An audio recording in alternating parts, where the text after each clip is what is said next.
சுருக்கமாக பேசுகிறவர்கள் பாக்கியவான்கள், அவர்கள் மீண்டும் மீண்டும் அழைக்கப்படுவார்கள்.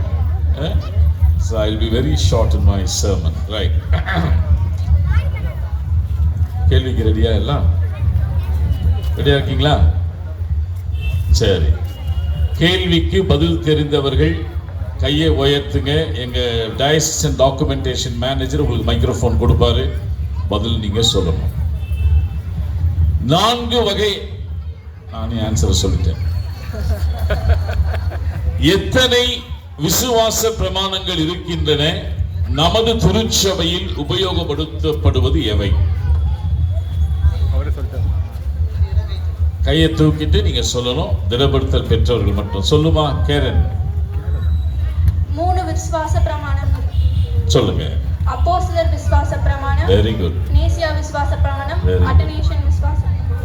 ரொம்ப சபையில யூஸ் பண்றது 2. என்ன? அப்போஸ்தலர் விசுவாச பிரமாணம், நேசியா விசுவாச பிரமாணம். கரகோஷத்தை கொடுக்கலாமா?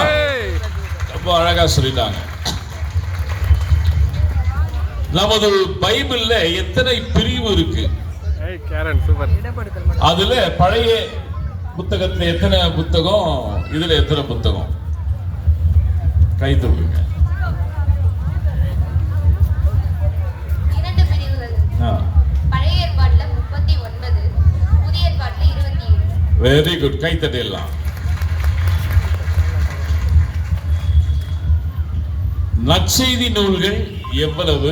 முதலில் எழுதப்பட்ட நற்செய்தி நூல் எது? Gospels. சொன்னவங்க சொல்ல வேண்டாம், சொல்லாதவங்க கை உயர்த்துங்க. யாராவது கையை தூக்கி கிறிஸ்டினால் சொல்றீங்களா? ரைட்.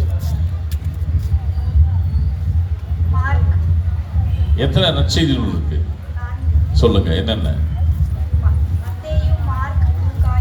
முதல் எழுதப்பட்டது. வெரி குட், கை தட்டிடலாம். எக்ஸலன்ட். யாராவது ஒருவர்